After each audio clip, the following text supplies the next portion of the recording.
ஆண்டவர் உங்களோடு இருப்பாராக.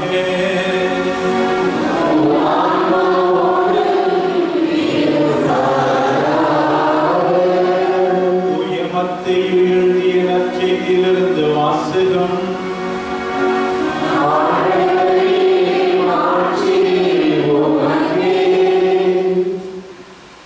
அக்காலத்தில் இயேசு பேதுருவையும் யாக்கோபையும் அவர் சகோதரரான யோவானையும் ஒரு உயர்ந்த மலைக்கு தனியாக கூட்டிக் கொண்டு போனார். அங்கே அவர்கள் முன் அவர் தோற்றம் மாறினார். அவரது முகம் கதிரவனை போல் ஒளிர்ந்தது. அவருடைய ஆடைகள் ஒளி போன்று வெண்மையாயின.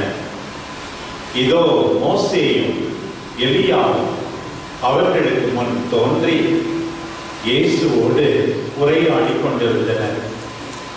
பேதுரு இயேசுவை பார்த்து, ஆண்டவரே, நாம் இங்கேயே இருப்பது நன்று.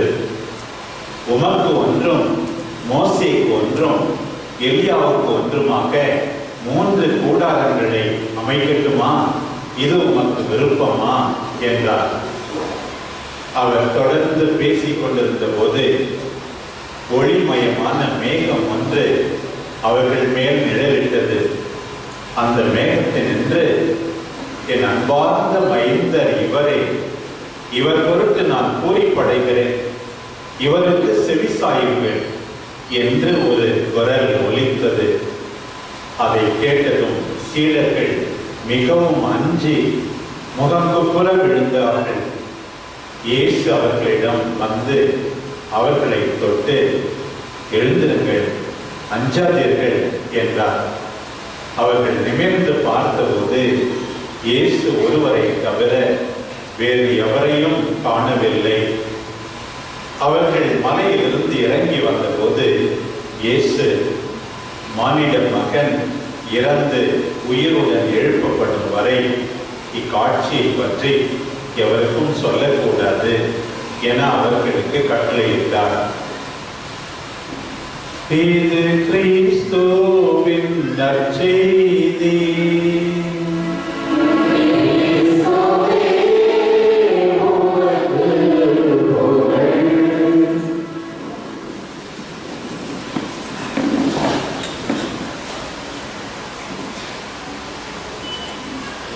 ஆண்டவர் இயேசு கிறிஸ்துவில் என் பிரியமான சகோதர சகோதரிகளே,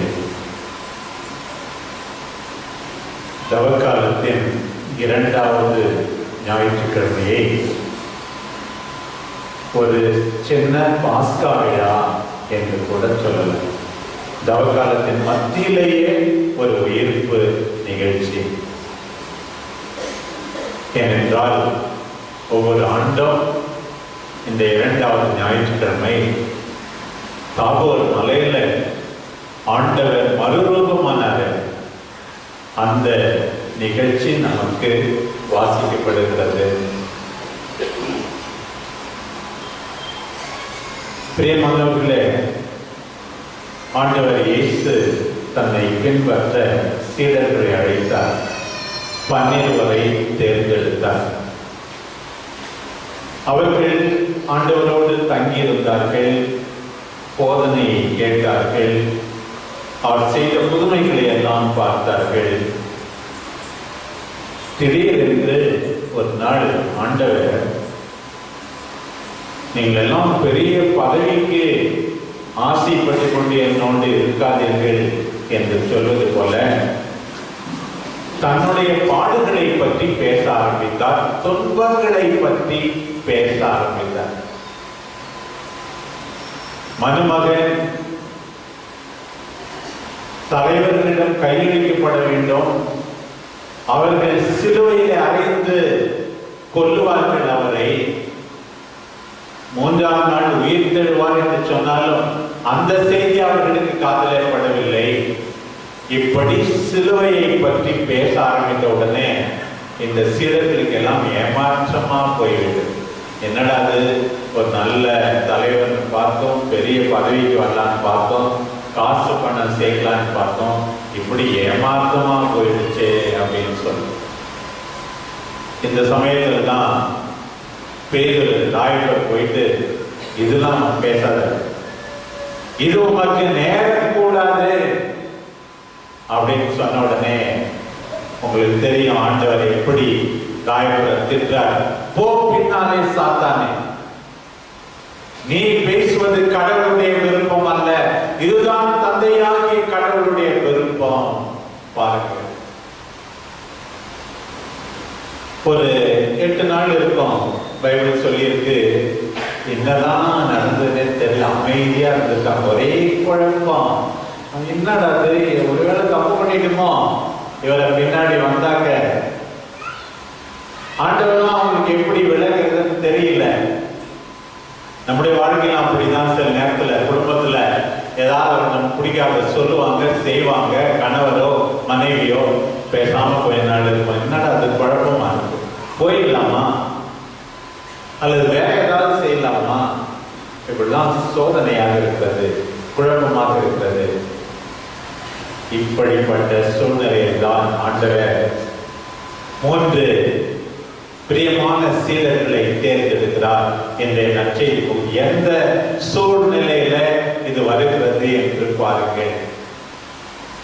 சிலுவை வேண்டாம், ஆண்டவரை பின்பற்றுவது வேஸ்ட், என்னுடைய வாழ்க்கையில் கஷ்டம் வேண்டாம், பிரமாணிக்கம் வேண்டாம், ஒருவேளை நான் மனம் போன போக்கிலே தான் வாழ வேண்டும். இன்னொரு பக்கம் மனசாட்சி, சிறுமை, பெரியவர்கள் இல்ல நீ போற போக்கு சரியில்லை. இப்படிப்பட்ட குழப்பத்திலே நாம் இருக்கின்ற சூழ்நிலையில் தான் இந்த தாபோர் மலை அனுபவம் வருகிறது. பாருங்கள், இந்த நற்செய்தியில வாசிக்க கேட்டீர்கள். பேதுருவையும் யாக்கோபையும் அவர் சகோதரரான யோவானையும் ஒரு உயர்ந்த மலைக்கு தனியாக கூட்டிக் கொண்டு போனார். பிரியமானவர்களே, நீங்கள் வருகின்ற உயர்ந்த மலை இந்த ராயப்பர் கோயில் தான். தனியா வரணும், ஆண்டவரை பார்க்கணும், அவர் சொல்றதை கேட்கணும். உன்னுடைய பிரச்சனைகளுக்கு தீர்வு ஆண்டவருடைய பிரசன்னத்தில் உனக்கு கிடைக்கும். பிரியமானவர்களே, உயர்ந்த மலை, ஒவ்வொரு நாளும் ஒரு சில மணித்துளிகள் ஒதுக்கி நீ ஜெபிக்கிற நேரம் தான் உன்னுடைய உயர்ந்த மலை. ஆண்டவர் உனக்கு காட்டுவார் எது நல்லது என்று. இந்த சீடர்களுக்கு இந்த அனுபவம் முக்கியமாக தேவைப்பட்டதாக நடந்ததை பாருங்கள். அங்கே அவர்கள் முன் தோற்றம் மாறினார். என்னுடைய பாடுகளை சொல்லி சொன்னேனே, அந்த பாடுகளின் முடிவை லாஸ்ட் சீன் என்ன தெரியுமா? இப்போது பார்த்தீர்கள் என்னை, அதுதான் என்று சொல்வது போல ஆண்டவர் தோற்றம் மாறினார். அவரது முகம் கதிரவனை போல் ஒளிர்ந்தது, அவருடைய ஆடைகள் ஒளி போன்று வெண்மையாயின. பாருங்கள், சூரியன் மாதிரி இருந்துச்சாம் முகம், ஆண்டவர் இயேசுடைய முகம். அவருடைய ஆடைகள் ஒளி போன்று வெண்மையாய் மாற்று நற்செய்தியில இதே சொல்லியிருக்கார். இந்த உலகத்துல எந்த டோபியும் அவ்வளவு வெள்ளையா வெளுக்க முடியாது, அந்த அளவுக்கு அவருடைய ஆடை இருக்குது. அப்படி மாற்று இன்னும் சேர்த்து சொல்றாரு பாருங்க. லூக்கா நற்செய்தியில சொல்லியிருக்கு, அங்க உயர்ந்த மலைக்கு போனாரு. சும்மா இல்ல, ஆண்டவர் ஜெபம் பண்ணிட்டு இருந்தாங்க. இன்னைக்கு வாசித்தது முதல் ஆண்டு மத்தேயு நற்செய்தி. 3 நற்செய்தியாளரும் கொஞ்சம் கொஞ்சம் சேர்த்து அவர்கள் சொல்லுகிறார்கள். பாருங்கள், ஜெபிக்கும் போது, ஆண்டவருடைய திருவுளத்தை தேடும் போது கடவுளுடைய மாட்சி. பிரியமானவர்களே, நம்ம எல்லாருக்கும் இன்றைக்கு ஆண்டவர் சொல்லுவது, என்னுடைய சிலுவையை பார்த்து இடரல் படாதீர்கள். Don't be shocked, don't be scandalized by looking at the cross. சிலுவையை பார்த்து மனமுடிந்து விடாதீர்கள். என்னுடைய சிலுவை மட்டுமல்ல, உங்களுடைய துன்பத்தை பார்த்து மனமுடிந்து விடாதீர்கள். இப்போது தற்காலிகமாக ஒரு கிளிம்ஸ், ஒரு ஃபோர்டேஸ்ட் இங்கே தோன்றுகிறது. இந்த தாபோர் மலை அது என்றென்றைக்கும் உங்களுக்கு சொந்தமானதாக இருக்கும் என்ற விதத்திலே தான் இந்த இந்த அனுபவம் இருந்தது பாருங்கள். மாட்சி உண்டு. You will have glory. யாருமே விவரிக்க முடியாத, இந்த உலகம் தர முடியாத மாட்சிமையை தந்தை எனக்கு கொடுக்கிறார். பாருங்க, அந்த அனுபவம் ஆண்டவர் இயேசுக்கு மட்டுமல்ல, சீடர்களுக்கு. அந்த மாட்சியிலே நீங்களும் பங்கு பெறுவீர்கள். தாபோர் மலை அனுபவம் அவர்களுடைய நாடி நரம்புகளை எல்லாம் குறுக்கிவிட்ட ஒரு அனுபவம். பின்னாடி தாயப்பர் சொல்லுவார், நாங்கள் அந்த மலையிலே ஆண்டவருடைய மாட்சியை கண்டோம். இன்னைக்கு தொடக்க உரையில ப்ரீஃபேஸ் அந்த ஜெபத்துல சொல்லி இருக்கு. பின்னாடி ஆண்டவர் படுகின்ற வேதனைகளுக்கு தயார்படுத்த இந்த அனுபவம் இருந்தது. சிலுவையை பார்த்தார்கள், கலங்கக்கூடாது, அதை தாங்கிக் கொள்ள வேண்டும். சிலுவை வழியாகத்தான் மாட்சிமை என்பதை உணர வேண்டும் என்பதற்காக இந்த நிகழ்ச்சி நடைபெற்றது என்று நாம் புரிந்து கொள்கிறோம். பாருங்கள், பிறகு அங்க வந்து 2 பேர் முக்கியமானவங்க ஆண்டவர் இயேசுவோடு பேசிக் கொண்டிருக்கிறார்கள். யாராரு? மோசே, எலியா. மோசே பாருங்க, ரொம்ப முக்கியமானவர், சட்டங்களை எல்லாம் கொடுத்தவர். முதல் 5 நூல் அவர் சீனாய் மலையிலே கடவுளை கண்டார். நான் உம்மை பார்க்க வேண்டும் என்று மோசே கேட்டார். அப்போது நீ என்னை பார்த்தால் நீ உயிரோடு இருக்க முடியாது, என்னுடைய தோள்பட்டையை மட்டும் வேண்டுமானால் பார் என்று கடவுள் தம்மை காண்பிக்கிறார். கடவுள் அவரை கடந்து போனாராம். ஆண்டவரே, என் கடவுளே, இரக்கம் மிகுந்தவரே, அன்பு கொண்டவரே, எங்களை பராமரிப்பவரே என்று மோசே கடவுளை புகழ்கின்றார்.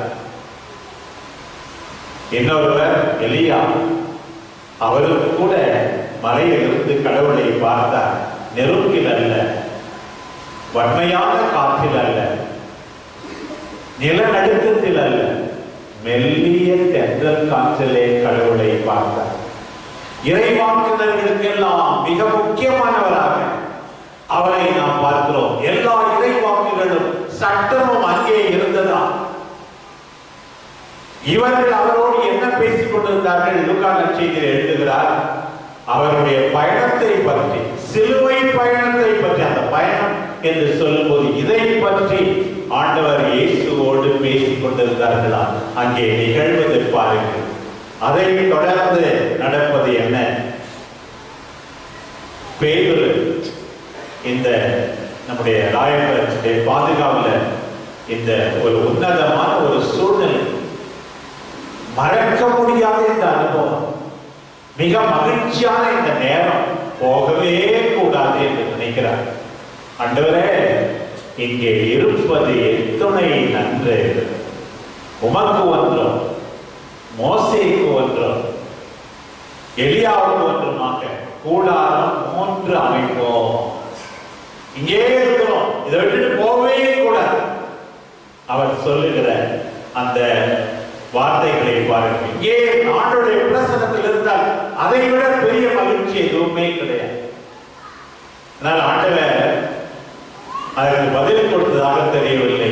தந்தையாகிய கடவுளுடைய பதில் மேகத்திலிருந்து கேட்கிறது. ஒளிரும் மேகத்திலிருந்து கடவுள் தன்னையே மேகத்தின் வழியாக வெளிப்படுத்துகிறாரே பாருங்கள். அவர்களுக்கு சொல்லப்படுகிற செய்தி, நீ இங்க இருக்கிறியோ இல்லையோ, எது தெரியுமா முக்கியம்?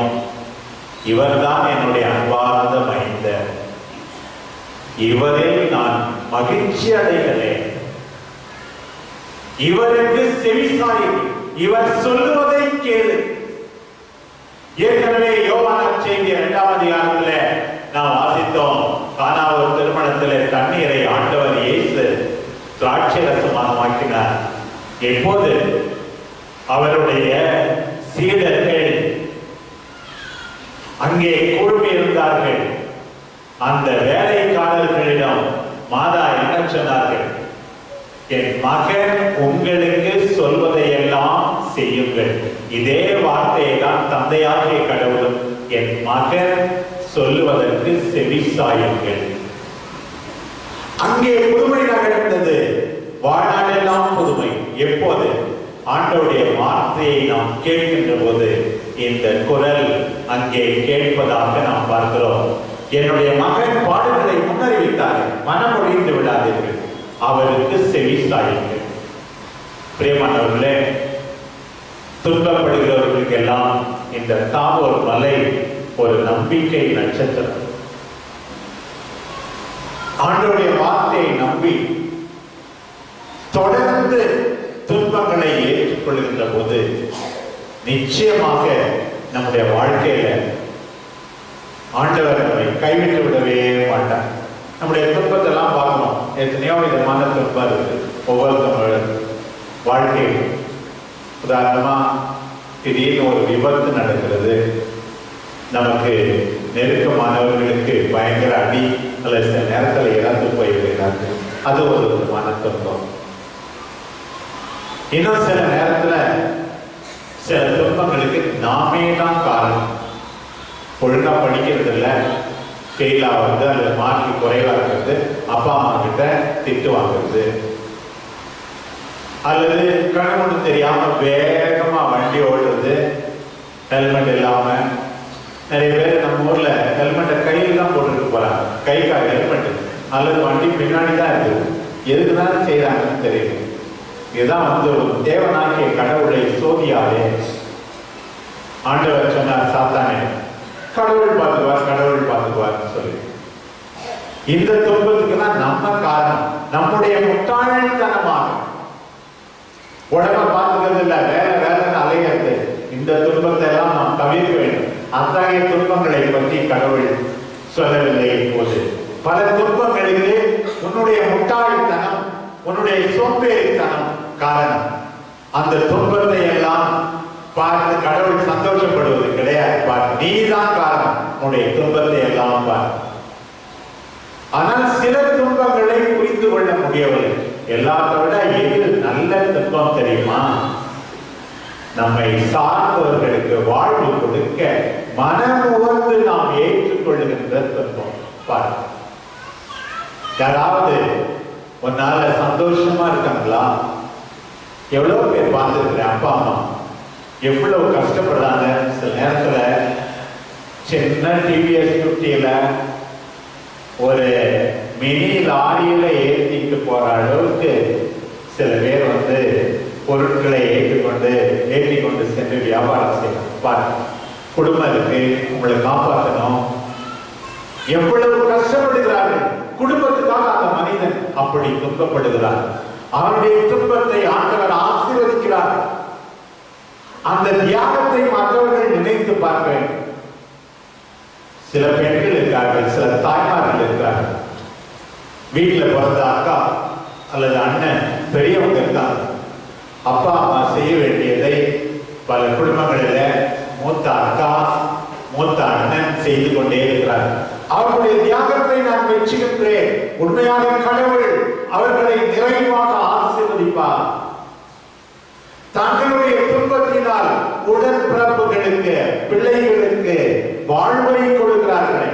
ஆண்டவர் அந்த துன்பத்துக்கெல்லாம் அர்த்தம் உண்டு என்று இன்னைக்கு சொல்லுகிறார். அதுக்கெல்லாம் எப்படி இருந்தாங்க, நான் இடத்துக்கு போயிடுறேன் என்று விட்டுவிட்டு ஓடுவது கர்த்தருடைய சீடர்களுக்கு உகந்ததல்ல. பாருங்கள், எல்லாரோட இன்னொரு துன்பம் இருக்கு. நம்ம நேர்மையா நடக்கும் போதும் நமக்கு துன்பம். நம்ம நல்லவர்களா இருக்கிறோம் என்பதற்காக நம் மீது துன்பங்களை மற்றவர்கள் சுமத்தி கொண்டே இருக்கிறார்கள்.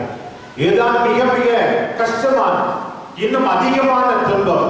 ஆண்டவர் சொல்லுகிறார், சிலுவை, ஆண்டவர் இயேசுடைய சிலுவை நமக்கு வாழ்வு கொடுக்க மனமுவந்து ஏற்றுக்கொண்ட சிலுவை. சென்ற இடமெல்லாம் நன்மையே செய்து கொண்டே சென்றாலும் அவருக்கு நிகழ்ந்த சிலுவை. இந்த துன்பங்களுக்கு விடிவு உண்டு. நாம் எல்லாம் பெரிய வெள்ளிக்கிழமை கிறிஸ்தவர்கள் அல்ல. ஆண்டவருடைய பாடுகள் மிஞ்சி மிஞ்சி போனால் ஒரு 18 மணி நேரம் அந்த கடைசி நாளில் ஆண்டவர் உயிர்த்ததோ என்றென்றைக்கும் அவருடைய கல்லறையிலே முற்றும் என்று எழுதினார்கள். அது தொடரும் என்பது அவர்களுக்கு தெரியாமல் போய்விட்டது. நம்முடைய துன்பங்களுக்கு விழிவு உண்டு, அர்த்தம் உண்டு. மனமுவந்து துன்பங்களை ஏற்கின்ற போது சில நேரம் சக்தியை கொடுப்பார். இந்த துன்பங்களை தாங்கி செல்ல பாருங்கள் பிரியமானவர்கள். ஒரு புராட்டஸ்டன்ட் பாஸ்டர் வந்து ஒரு பேக்கெட் எடுத்துட்டு வந்தாரு, கையில ஒரு பார்சல். அவருடைய பெண் குழந்தை ஒரு 7 வயசு இருக்கும். அது வந்து படுக்கையா இருக்கு, பேரலிசிஸ் வந்து பெட்ல தான் படுத்திருக்கோம். அவர் வந்த உடனே அம்மா எங்கம்மா அப்படின்னு கேட்டார் அந்த பொண்ணுகிட்ட. அம்மா மேல மாடியில் இருக்காங்கப்பா அப்படின்னு சொல்லிச்சு. உடனே எதுக்குப்பா கேட்குறீங்க? இல்லை இந்த பாக்கெட் அம்மாகிட்ட கொடுக்கணும் அப்படின்னு சொன்ன உடனே என்கிட்ட கொடுக்கப்பா, நான் அம்மா கிட்ட கொடுக்குறேன், நோ கிஃப்ட் அப்படின்னு சொல்லி அம்மாட்ட அது கொடுக்கணும்னு சொல்லி ரொம்ப ஆசைப்பட்டது அந்த பொண்ணு. உடனே அப்பா சொன்னாரு, ஏமா நீயே நடக்க முடியாத கஷ்டப்படுற, குச்சி வச்சுதான் ரொம்ப மெதுவா நடக்க முடியும், மேல போகணும்னா ஒன்ன தூக்கிட்டு போறதுக்கே முடியாது, நீ வேற இந்த பார்சல் வேற தூக்கிட்டு வர முடியுமா அப்படின்னு கேட்டாரு. உடனே அந்த பொண்ணு சொல்லிச்சான், அப்பா இந்த பார்சலை என்கிட்ட கொடுத்துருங்க, நான் எடுத்துக்கிறேன் கையில, நீங்க என்ன தூக்கிக்கிங்க, 2 பேரும் போயிட்டு அம்மாட்ட கொடுப்போம் அப்படின்னு சொல்லிச்சோம். நம்முடைய துன்பங்கள் அந்த பார்சல் மாதிரி தான். நாம் அவரை சுமந்து கொண்டால் ஆண்டவர் நம்மை சுமந்து கொண்டு செல்வார். ஆண்டவர் சக்தி அளிப்பார், வல்லமை அளிப்பார். நீங்க துன்பத்தை எப்படி ஏற்றுகிறது? 2 வழிதான் எனக்கு தெரியும். ஒண்ணு, துன்பம் இருக்கும் போது அதிகமாக அன்பு செய்ய வேண்டும். சில நேரத்தில் ஞாயிற்றுக்கிழமை போனா நிறைய துணி துவைக்கணும் ஃபாதர் இருந்தா. சில வீட்டுல வாஷிங் மிஷின் இருக்கு, வாஷிங் மிஷின் இருந்தா கூட அதுவும் வேலைதான் இருக்குது. ஐயோ, கணவன் மேலையும் பிள்ளைகள் மேலையும் அன்பு இருக்கிற ஒரு தாய் உண்மையாவே மகிழ்ச்சியோடு அந்த வேலையை செய்கிறார். பிடிக்காத கணவன் அடிக்கிறான், உதைக்கிறான், குடிக்கிறான், இந்த பிள்ளை தெருவா சுத்திட்டு இருக்குன்னா அந்த துணியை துவைக்கிறது இன்னும் கொஞ்சம் கஷ்டமா தான் இருக்கு. அன்பு இருக்கும் போது சுமை சுமையாக தெரியாது, சுமை சுகமாக தெரியும். இன்னொன்னு, துன்பம் இருக்கும் போது என்ன செய்யணும்? ஜெபிக்கணும். லூக்கா நற்செய்தியில் சொல்லி சொன்னேன், ஆண்டவர் சீடர்களோடு அங்கே ஜெபித்து கொண்டிருந்தார். பிரே, உடைய துன்பம் துன்பமாகவே இருக்காது. எப்போதும் துன்பம் துன்பமாகவே இருக்காது. கெத்செமனே தோட்டத்துல ஆண்டவர் ஜெபித்தார், கண்ணீர் விட்டு கதறி ஜெபித்தார், ரத்த வியர்வை வியர்த்து ஜெபித்தார், அதே வார்த்தைகளை சொல்லி சொல்லி ஜெபித்தார். 3 முறை சீடர்களிடமிருந்து தந்தையிடம் சென்றார், தந்தையிடமிருந்து சீடர்களிடம் வந்தார். தந்தையே, கூடுமானால் இந்த துன்ப கள்ளம் என்னை விட்டு அகலட்டும் அப்படின்னு ஜெபிச்சார். ஆனா சிலுவையிலிருந்து காப்பாற்றப்பட்டாரா? இந்த ஜெபம் வேஸ்டா போச்சா? பாருங்க, வேஸ்ட் இல்லை. லூக்கா நற்செய்தியில் சொல்லியிருக்கு, சமணசுகளை அனுப்பி கெத்செமனே தோட்டத்துல ஆண்டவர் இயேசுவை தந்தையாகிய கடவுள் என்கரேஜ் பண்ணார், தேற்றினார். பாருங்க, எது பெரிய துன்பம்? ஆண்டவர் நம்மோடு இல்லைன்னா தான் துன்பம். சிங்க குட்டிகள் பட்டினி கிடக்கும், தலையணையாகும். தானியேலுக்கு கடவுள் அவரோடு இருப்பதா? எரியும் சூளை, ஒன்றுமே செய்யாத இளைஞர்களை கடவுள் அவர்களோடு இருப்பதா? எது பெரிய துன்பம்? கடவுளுடைய பிரசன்னா உன்னை விட்டு அகலும் போது, உன் குடும்பத்தை விட்டு அகலும் போது, ஆண்டவருடைய பிரசன்னம் நமக்கு தேவை. நம்முடைய துன்பங்களுக்கு அர்த்தம் உண்டு பிரியமானவர்களே. மனமோடு தாங்கிக் கொள்வோம், மோட்சத்தை மனசில் வைத்து வாழ்வோம், உயிர்ப்பை மனசில் வைத்து வாழ்வோம். ஒவ்வொரு இறப்பு திருப்பலியிலும் அதுதான். நமக்கோ வானகமே தாய்நாடு. வெளிநாட்டுல படிக்கும் போதெல்லாம் எப்ப இந்தியாவுக்கு திரும்பி வருவோம் அப்படின்னு ஆசையா, எப்ப வருவோம் எப்ப வருவோம், ஐயோ ரொம்ப நாளாவதே அப்படின்னு சொல்லிதான் இருக்கும். நமக்கோ வானகமே தாய்நாடு, அங்கதான் போனோம். இது நிரந்தரம் கிடையாது. நம்முடைய தாய்நாட்டுக்கு போக வேண்டும். பவுல் தீமோத்தேயுக்கு நான் துன்பப்பட்டேன். அடுக்கடுக்கா இந்த பவுலடியாருடைய திரும்புவதெல்லாம் நான் பல முறை கேட்டிருக்கேன். முக்கியமா கொரிந்தியருக்கு எழுதிய 2ஆம் திருமுகத்தை 100 தடவை நான் கேட்டேன். என் குரல்லே கேட்டேன். அவ்வளவு நம்பிக்கை கொடுத்து சக்தி கொடுத்து பவுலடியாருடைய அந்த துன்பங்களை எல்லாம் வாசிக்கும் போது இன்னைக்கு அவர் தீமோத்தேயுக்கு சொல்றாரு, கடவுளின் வல்லமை ஏற்ப நற்செய்தியின் பொருட்டு துன்பத்தில் என்னுடன் பங்கு கொள்ளு.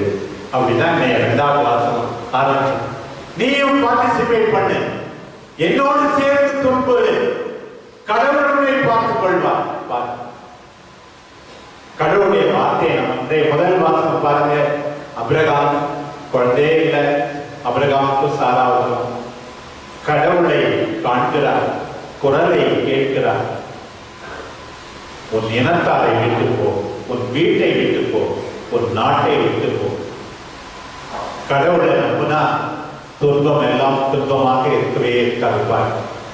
எப்படி நம்பிக்கையே இல்லை, இனிமே எதுவுமே நடக்காது என்ற சூழ்நிலையில் கூட அவர் நம்பினாரே பாருங்கள், கடவுள் ஆசீர்வதித்தாரே பாருங்கள். எப்படிலாம் ஆசீர்வாதம், உனக்கு வீட்டை கொடுப்பேன், நாட்டை கொடுப்பேன், குழந்தைகளை கொடுப்பேன். அந்த நட்சத்திரத்தெல்லாம் எண்ண முடியுமா? எண்ண முடியாது. ஆனா அதை என்னாலும் எண்ணலாம், பிள்ளைகளை எண்ண முடியாது. அந்த அளவுக்கு பெரிய கோத்திரத்தை கொடுப்பேன் பாருங்கள். கடற்கரை மணல் துளிகளை எண்ண முடியுமா?